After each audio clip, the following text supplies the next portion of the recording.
আজকে 4 তারিখ, জুন মাসের 4 তারিখ আমরা এখানে একটি দামরা একটা প্রোগ্রামে গিয়েছিলাম। সেই প্রোগ্রাম শেষ করে আজকে এখানে আমরা বসলাম।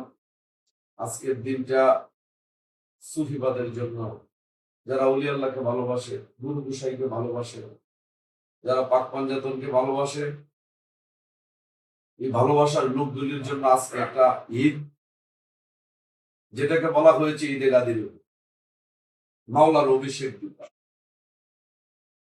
এই দিন মাওলা আলীকে বেলায়েতের প্রতিনিধি, বেলায়েতের সম্রাট উপাধি দিয়েছিলেন নবী মোহাম্মদ সাল্লাল্লাহু আলাইহি ওয়াসাল্লাম। আমি এই বিষয়ে দুটি কথা বলব। যিনি নকলা গ্রামের মক্কা শহরে বাবা আব্দুল্লাহর মাধ্যমে মা আমেনার উদরে 12 রবিউল আউয়াল সাদেকের সময় এই ধরাধামে যিনি শুভ আগমন করেছিলেন নবী মোহাম্মদ সাল্লাল্লাহু আলাইহি সাল্লাম, তিনি বিদায় হজ শেষ করে প্রতিমধ্যে আসার সময় 18 জিলহজ তিনির কাছে একটা ওহী আসে। সেই ওহীর মাধ্যমে সেদিন মাওলা আলীকে রেসালাত দিয়েছে। আমি এখানে 1.25 লক্ষ সাহাবার মধ্যে মাওলা আলীকে কেন রেসালাত দিলেন, কেন শব্দটা একটু ব্যাখ্যা করব। আর মাওলা আলী যে রেসালাত পেলেন, এটার সততা নিয়ে একটু কথা হবে দুইটা। অনেক কথা বললাম, আমরা কিছুই বুঝতে পারলাম না, শুনতে পারলাম না, আমল করতে পারলাম না, তাইলে এই কথার আর কোনো মূল্য থাকে না। বেশি খাবার খেয়ে যদি অসুস্থ হয়ে যায়, কম খাবার খেয়ে যদি সুস্থ থাকতে পারি, বেশি খাবার পরিত্যাগ করে কম খাবারটাই সবচেয়ে ভালো। আমার আজকে উদয় হইল যে 1.25 লক্ষ সাহাবার নবী তিনি, সমস্ত কুল কায়নাতের নবী তিনি। তিনি আল্লাহ উপাধি দিল ওমা আরসালনাকা ইল্লা রাহমাতাল লিল আলামিন। হে নবী, তোমাকে পাঠিয়েছি সমস্ত সৃষ্টিকুলের রহমত। নবীজি যদি সমস্ত সৃষ্টিকুলের রহমত হয়, নবীজি যদি কুল কায়নাতের নবী হয়, সকল সাহাবাগণ উপস্থিত থাকার পরে মাওলা আলীকে কেন তিনি রেসালাত প্রদান করেন? নবীজি সকলের জন্য সমান, সকল সাহাবাই নবীজিকে ভালোবাসতো। এর ভিতরে আবু বকর সিদ্দিক রাদিয়াল্লাহু তাআলা আনহু, ওমর আজম রাদিয়াল্লাহু তাআলা আনহু, উসমান জিন নুরাইন, মাওলা আলী মুশকিল কুশা, এইভাবে অসংখ্য অসংখ্য সাহাবা ছিল। আমি একটু ভাবার দরকার যে মাওলা আলীকে তিনি সেদিন রেসালাত দিয়েছিলেন। যদি অন্য অন্য সাহাবারা বলতো যে আল্লাহ রাসূল, আমরা কি আপনার সাহাবা নয় কি, ওনাকে শুধু রেসালাত দিলেন, এরকম একটা কথা আসতে পারে না? এই কথাটা আজকে নিয়ে একটু আলোচনা। আর 18 জিলহজ তিনি ওই দিন রেসালাতটা পাওয়ার কারণ, নবীজি তো একদিন আগে দিলে পারতেন। রেসালাত দিবসটা মাওলা আলীকে রেসালাত দিলেন, ওই দিনই তো দিলেন। 17 তারিখ দিলেও পারত, বা 1 মাস পরে দিলেও পারত। ওই দিন কেন দিল?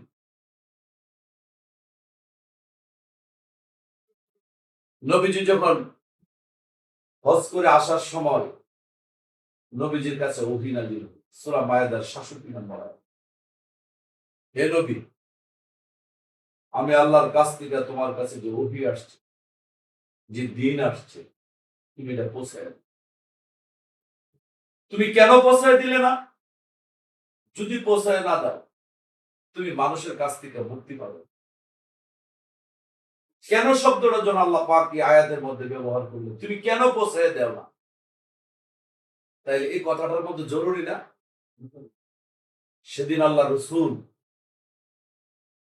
যে জায়গায় ওহীটা আসছে, সেই জায়গায় তিনি দাঁড়িয়ে, যেখান থেকে দাঁড়ায়, যেখানে তিনি দাঁড়ানো ছিলেন, যেখান থেকে দাঁড়ায় যখন আল্লাহর ওহিটা যখন জিবরাইল আমিন নিয়ে আসলো, তিনি এখান থেকে একটি কদম আগে পিছিয়ে করে এখানে দাঁড়িয়েছে। সেটা ছিল একটা জলাশয়, নিচুটা। আল্লাহ রসুল তো উপর উঠলো পারতেন। আল্লাহ রসুল আল্লাহকে এভাবে ভালোবাসতেন, আল্লাহর কথার বাইরে তিনি একটি কথা বলেন না। এই আয়াতের মধ্যে আসছে তিনি যে জায়গায় দাঁড়ানো ছিলেন সেই জায়গাতেই তিনি দাঁড়িয়ে আছিলেন। ওকিটা কি আসলো? যে আল্লাহ রসুল, আমি আল্লাহর কাছ থেকে যে বহির্কৃত বাণী আপনার কাছে আসছে, যে দিন আপনাকে দিয়েছে, যে রেসালতটা আপনাকে দিয়েছে, আপনি কেন পৌঁছায় দেন? কেন শব্দটা ব্যবহার করার পর নবীজি এখান থেকে 100টা পরিমাণ এদিক সেদিক খন্ডায় এখানে দাঁড়িয়ে সকল সাহাবাগণকে উদ্দেশ্য করে বলেছিলেন, তোমরা যারা সামনে আছো তাড়াতাড়ি আমার কাছে চলে আছো, যারা পিছনে আছে তাদেরকে ডাকো আমার কাছে আসার জন্য।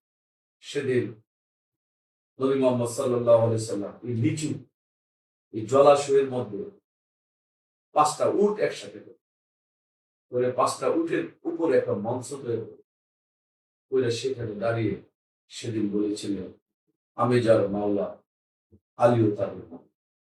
তোমরা যারা আমাকে ভালোবাসো আমার আলীকেও ভালোবাসো। এখানে একটা কথায় আসছে, মান রায়ানি আহাদুন ইল্লা ইবনে আবি তালিব। আবি তালিবের পুত্র আলী ব্যতি রেখে আমি রসুলের হাকিকতি কেউ জানি। তোমরা যদি আমাকে পাইতে চাও আলীর দরজায় কারা নাও, আলীর দরজায় ব্যতি রেখে আল্লাহ রসুলের সম্মান কেউ পাবে না। আর আল্লাহ রসুলের সম্মান যদি কেউ না পায় সে আল্লাহ দেখাও। সেদিন এই রেসালতটা যখন মাওলা আলী দিল, আমার জানার দরকার সেদিন কি নবী দিয়েছিলেন না স্বয়ং আল্লাহ দিয়েছিলেন? এটা কি একটু জানবেন? অবশ্যই। স্বয়ং আল্লাহ যে মাওলা আলীকে রেসালত দিয়েছে এটার দলিল নাই। আল্লাহ তো সকলের জন্য সমান। আল্লাহ বলেছেন আমি কারোর প্রতি জুলুম করি না, আমি ন্যায়বিচার প্রতিষ্ঠা করব। মাওলা আলী সেদিন রেসালত কি করে পায়? তিনিও সাহাবী। আবু বকর সিদ্দিক রাদিয়াল্লাহু তাআলা আনহু তিনিও তো সাহাবী। ফারুক আজম ওমর তিনিও তো সাহাবী। তাহলে মাওলা আলী রেসালতটা কিভাবে পাইলো এটা তো জানার দরকার না আমরা? সূরা নজমের 1, 2, 3 খুলে দেন।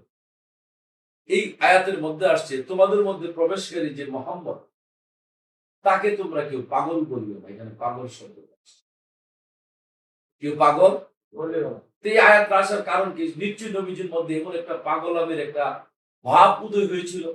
আল্লাহ রসুল যখন এরকম ভাব যখন তার উদয় হয়েছে তখনই আল্লাহ আয়াত পাঠাইছে, আমার বন্ধুরা যদি রাহমাতুল লিল আলামিন যদি সৃষ্টির কোনো ব্যক্তি অযথায় পাগল করে সেটা আল্লাহ সহ্য করবে না। এই জন্য আল্লাহ ওহী নাযিল করে দিল, হে তোমাদের মধ্যে যে প্রবেশকারী যে মুহাম্মদ আছে তাকে তোমরা পাগল বলিও না।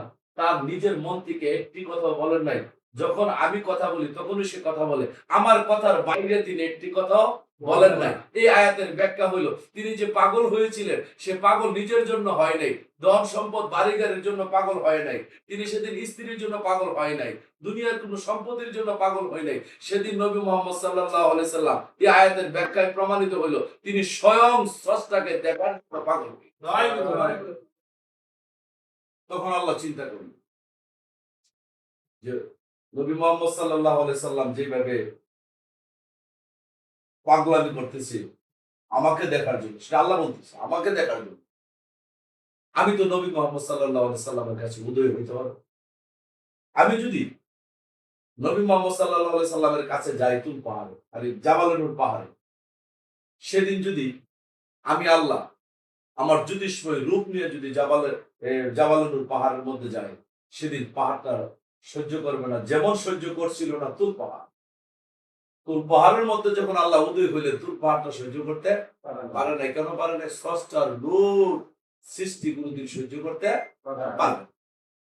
তাই আল্লাহ চিন্তা করল নবী মুহাম্মদের সামনে আমি উদয়, যদি আমার জ্যোতিষময় রূপ নিয়ে উদয় হয় পাহাড় চূর্ণ বিচূর্ণ হয়ে যাবে, আমি এই সিস্টেমে যাব।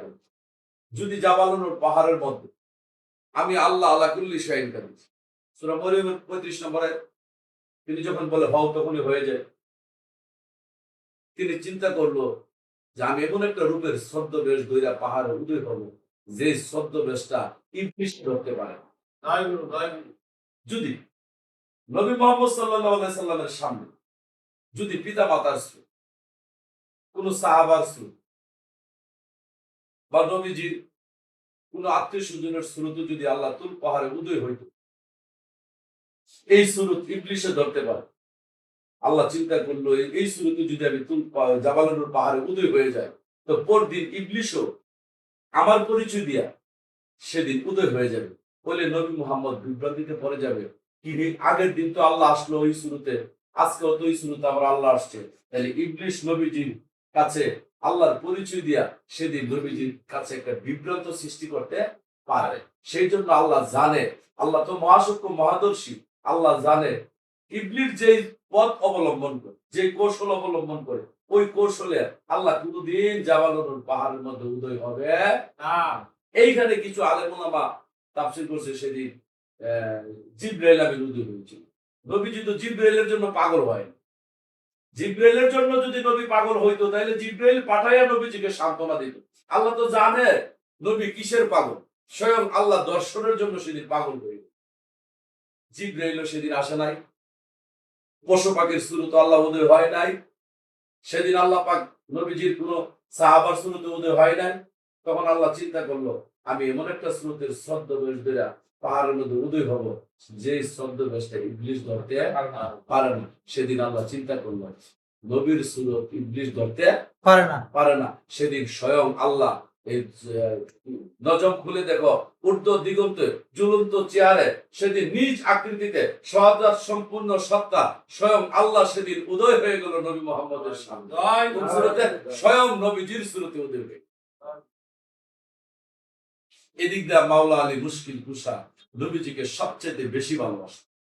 আমরা ইতিহাস পড়লে পাই 11 বছর বয়স, কুরআন আসে নাই, সেদিন মাওলা আলী দলিলপত্র ছাড়া নিজের বিশ্বাস থেকে সেদিন নবীজিকে বলেছিলেন, জগতের মানুষ বিশ্বাস করলে করুক না করলে নাই, আমি সাক্ষী দিচ্ছি আপনি স্বয়ং আল্লাহর রসুল, আপনি ছাড়া স্বয়ং রসুল কি হইতে পারে না। সে মাওলা আলী নবীজিকে জানের চাইতে বেশি ভালোবাসে। সেদিন প্রথম সাক্ষী দিয়েছিলেন তিনি যে আল্লাহ রসুল, প্রথম বিশ্বাস করেছিলেন। এমনকি আমরা আরেকটা কথাতে পাই, নবীজি মক্কায় একটা মিটিং এর মধ্যে বসে বলছিলেন, তোমাদের মধ্যে কে আছো আমার দিনের জন্য সাহায্য করবে। সেদিন মাওলা আলী হাত উঠায় বলেছিল, হে আল্লাহ রাসূল, আমি আপনার দিনের জন্য সাহায্য করব, আমি আপনার জন্য রেডি আছি। যে কোনো মুহূর্তে বলেন, দিনের জন্য সাহায্য না, আপনার দিনের জন্য আমি আলীর জীবন কুরবান দিতে পারি। সেই মাওলা আলী নবীজিকে ভালোবাসা, এই নবীজিকে বিশ্রাইতে বিশ্রাইতে তালাশ করতে করতে কোথাও পাচ্ছে না। তখন মাওলা আলী ভাবলেন, জাবাল নূর পাহাড়ে গেলে মদিনার নবীর সাক্ষাৎ পাবো। কারণ জাবাল নূর পাহাড়ের মধ্যে নবীজি সবসময় বসে বসে ধ্যান করতেন। ওই আগের মতো করে মাওলা আলী জাবাল নূর পাহাড়ে চলে গেল। গিয়া দেখতেছে মাওলা আলী নবী একজন, গিয়া দেখে পাহাড়ের উপরে নবী দেখা যায় দুইজন। মাওলা আলী চিন্তা করলো, ঘটনা কি, আমার নবী দুইজন কি করে হয়, আমার নবী তো একজন। অনেকক্ষণ দূর থেকে তাকিয়েছে। মাওলা আলী ভাবলেন, কোনটা আসল নবী আর কোনটা নকল নবী। আমি আমার নবীকে জানের চাইতে বেশি ভালোবাসি। আমি যদি গিয়ে নকল নবীরে ধরে পাও যদি চুমা দেয়, হাতে চুমা দেই, আমার আসল নবী কষ্ট পাবে। আর যদি আসল নবী কষ্ট পায়, আমার আর জীবন জিন্দিগি সব বরবাদ হয়ে যাবে। সেদিন মাওলা আলী দূর থেকে তাকায় তাকায় চোখের পানি ভালাইতেছিল। হঠাৎ করে দেখতেছেন একজন নবী আর একজন নবীকে সেজদা দিতেছে। তখন মাওলা আলী চিন্তা করলেন, সেজদার মালিক হয়েছে আল্লাহ, আল্লাহ বাদে কাউকে সেজদা করা যায় না। সূরা জিনের 18 নম্বর আয়াত, আনাল মাসজিদু লিল্লাহি, সকল সেজদার মালিক কে? আল্লাহ। দিনের মালিক কে? আল্লাহ। সূরা জিনের 18 নম্বর আয়াত, সূরা জুমার 3 নম্বর আয়াত, আল্লাহ লিল্লাহি দীনুল ওয়ালিসুন, দিনের ব্যাপারে 100% পাবে আল্লাহ।